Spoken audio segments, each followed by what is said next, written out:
নমস্কার সকলকে। একটি ছোট্ট ভিডিও নিয়ে আমি আসি। আমাকে না প্রচুর সবাই বলে, প্রশ্ন করে যে how to control mind. That's very natural, people will ask this thing. কারণ আমি যখন সবাই আমাকে বলে যে আমরা যখন মেডিটেশনে বসি, কন্টিনিউয়াসলি আমার মন চলতে থাকে। I can't control my mind, how to control that? আমি তাদের একটা ছোট্ট উত্তর দিই, don't try to control your mind.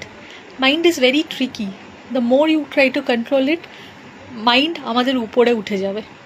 তাই the best way is, when you are sitting for a meditation, close your eyes, relax. Don't think that কী হচ্ছে, আমি চিন্তা করছি, আমার এই চিন্তাতে আমার কত আমি ঠিকভাবে কানেক্ট করতে পারছি না, এত কিছু না, জাস্ট রিল্যাক্স। এবং যখন যেই ভাবটা আসবে সেটা আমার জাস্ট ভাবতে হবে ইটস আ ফ্লো।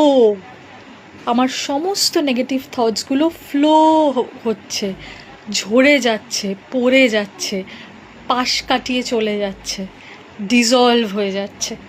এইটাই যখন আমি ভাববো, আমার মনটা এতটাই রিল্যাক্সড হয়ে যাবে, আমার এই ভাবনাটাই থাকবে না, আমি তো কন্ট্রোলই করতে পারি না আমার মাইন্ডকে। আমি মাইন্ডকে কন্ট্রোল করতে যাবো কেন? মাইন্ডকে কি কন্ট্রোল করা এত easy? That's not very easy. Mind is like a monkey. If I tell you do not think about monkey, you are obviously going to think about monkey. So never try to control mind, just let it flow and imagine that whatever you are thinking is actually dissolving. Your karmas are getting dissolved.